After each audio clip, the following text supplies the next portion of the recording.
Bagamat maliit pa rin ang posibilidad na maging isang bagyo, patuloy pa rin na nakakaapekto ang binabantayang low pressure area na nasa kanlurang bahagi na ng bansa. Kaya naman alamin natin ang update sa lagay ng panahon mula kay Pag-asa Weather Specialist Lian Loreto.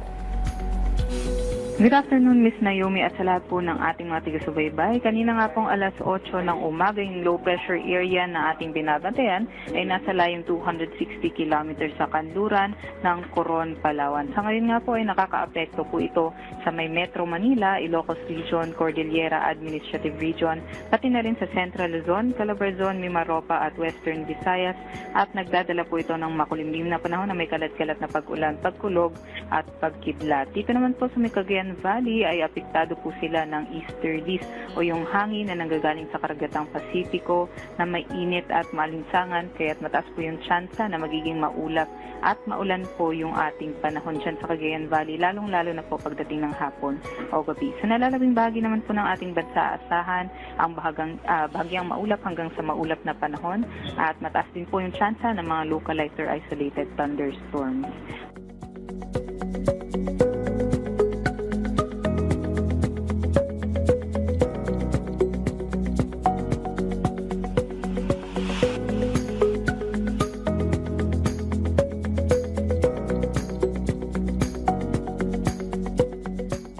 Wala naman po tayo nakataas na gale warning sa anumang baybaying dagat ng ating bansa, kaya't malayang makakapaglayag ang ating mga kababayan. Ito nga pong ating LPA ay unlikely na po o hindi na po expected na maging bagyo sa susunod na 24 oras at sa ating pupagtaya ay makakalabas na po ito ng ating Philippine Area of Responsibility bukas po yan. At paglabas na nga po ng ating Philippine Area of Responsibility, posible pong manumbalik ang ating southwest monsoon na makakaapekto sa may Palawan at sa may Western Visayas area. Kahit mag-ingat pa rin po ang ating mga kababayan sa posibilidad ng mga flash floods o landslides, dulot po ng mga moderate at times heavy rains nitong mga epekto ng LPA easterlies pati na rin ng southwest monsoon. Asahan din po natin na magiging maganda na po yung ating mga panahon dito sa Luzon area.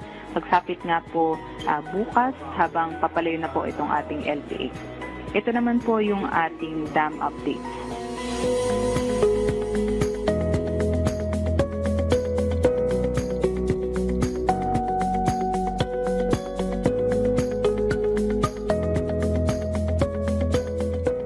At yan naman po ang latest galing dito sa Pag-asa Weather Forecasting Center. Ito po si Lian Loreto.